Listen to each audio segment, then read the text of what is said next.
भैरव सिंह अपने लठैत गजाधर के साथ बैठा हुक्का गुद्द गुद्धा रहा है। भैरव सिंह, देख गजाधर, शहर में लोग कहते हैं कि पैसा दिमाग से कमाया जाता है, लेकिन मैं कहता हूं पैसा दूसरों की बेवकूफी से कमाया जाता है। हुजूर, आपने तो पूरे रामपुर को अपनी मुट्ठी में कर रखा है। इन अनपढ़ किसानों को पता भी नहीं चलता और उनकी साल भर की मेहनत आपकी तिजोरी में आ जाती है। यही तो कला है। मैं इन्हें जमीन देता हूं, बीज देता हूं और बदले में ऐसी शर्त रखता हूं कि फसल कटते ही ये खाली हाथ रह जाते हैं। तभी दीनदयाल वहां आता है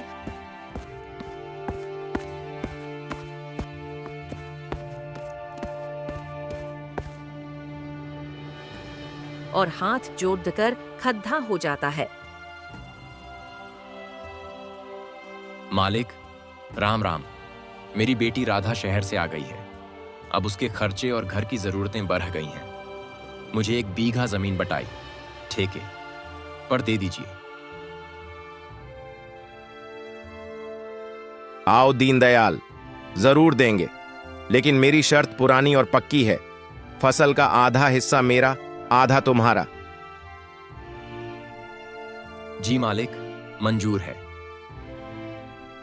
भैरव सिंह कुटिल मुस्कान के साथ, ठहरो, इस बार एक छोटी सी शर्त और है। झगड़ा ना हो, इसलिए साफ कर लेते हैं। फसल का ऊपर का हिस्सा मेरा होगा और जमीन के नीचे का हिस्सा तुम्हारा। बोलो, मंजूर?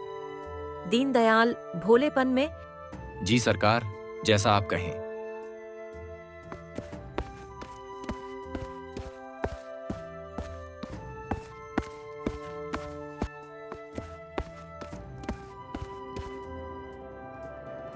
दीनदयाल परेशान है।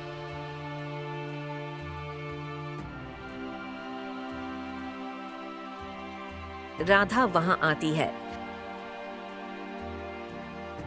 पिताजी, आप इतने उदास क्यों हैं?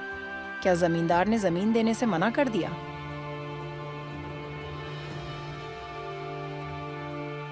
नहीं बेटी, जमीन तो मिल गई, पर शर्त ऐसी है कि हम भूखे मर जाएंगे। भैरव सिंह ने कहा है कि फसल का ऊपर का हिस्सा उसका होगा और नीचे का हमारा।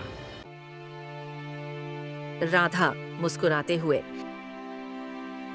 बस इतनी सी बात?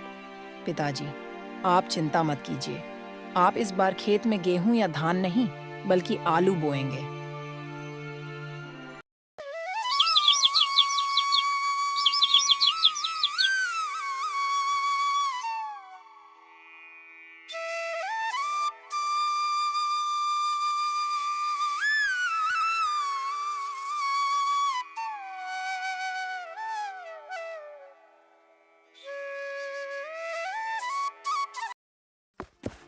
भैरव सिंह और गजाधर बैलगाड़ी लेकर खेत पहुंचते हैं।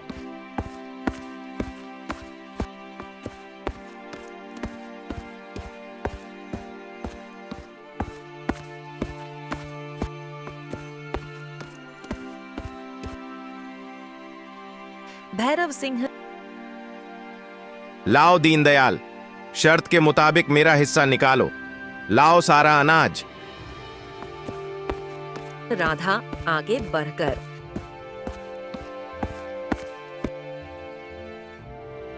मालिक, अनाज कैसा?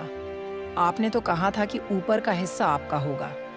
गजाधर काका, ये लीजिए सारी सूखी पत्तियां और घास फूस। ये सब मालिक की गाढ़ी में लाद दो। गजाधर हैरान होकर, अरे, ये क्या है? फसल कहाँ है?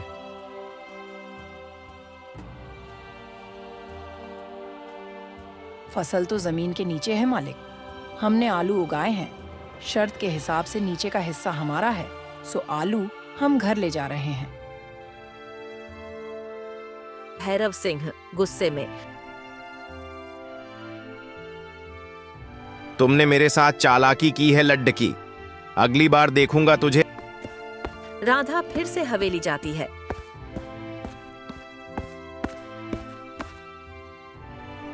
भैरव सिंह। आ गई शहर वाली। इस बार मेरी शर्त सुन। इस बार नीचे का हिस्सा मेरा होगा और ऊपर का हिस्सा तुम्हारा। अब बोल, क्या बोएगी?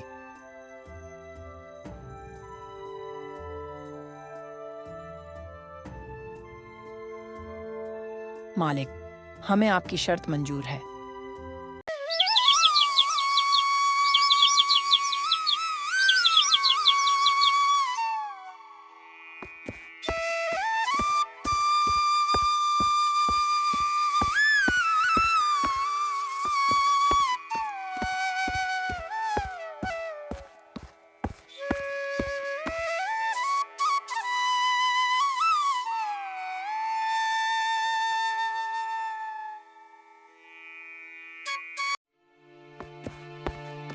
भैरव सिंह खुशी खुशी खेत पहुंचता है।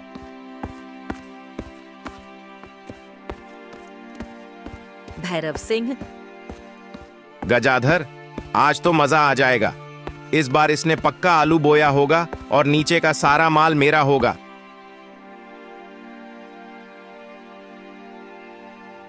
लेकिन मालिक, ये देखिए, ये तो गेहूं की फसल है।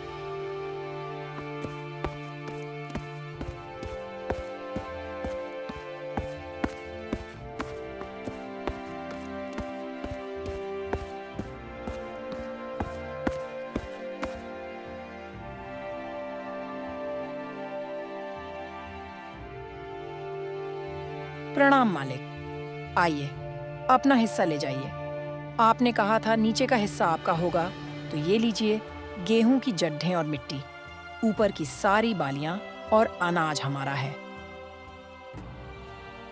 भैरव सिंह दांत पीसते हुए।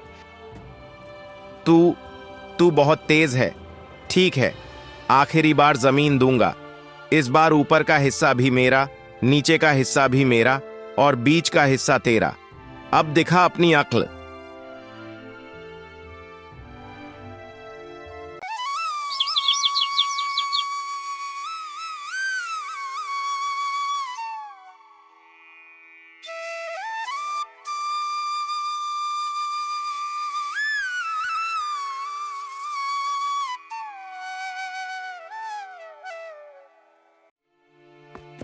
भैरव सिंह को पूरा यकीन है कि इस बार वह जीतेगा।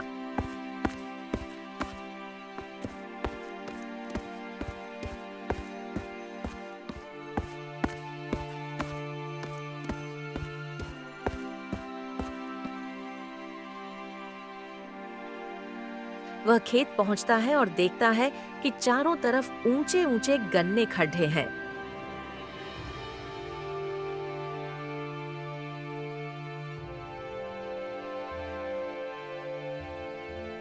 भैरव सिंह। ये क्या तमाशा है? इस बार गन्ने बो दिए।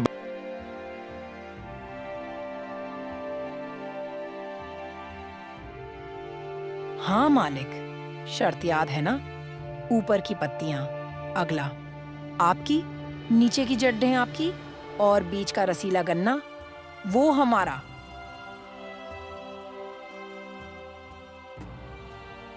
गजाधर।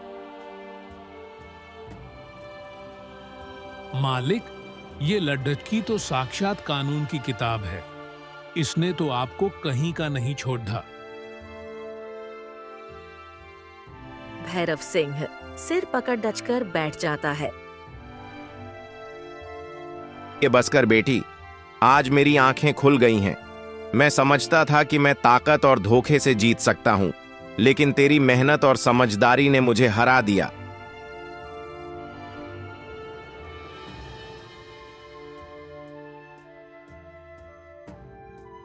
मालिक, किसी को लूटकर महल खद्दा करने से बेहतर है कि सबके साथ मिलकर तरक्की की जाए।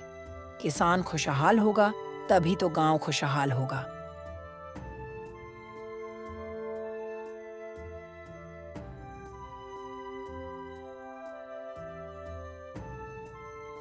तू सही कह रही है गजाधर। गांव के जितने भी गिरवी कागज हैं सब वापस कर दे। आज से बटाई का आधा हिस्सा किसान का होगा और उसे उसकी मेहनत का पूरा दाम मिलेगा। बेटी, तूने तो पूरे रामपुर की तकदीर बदल दी।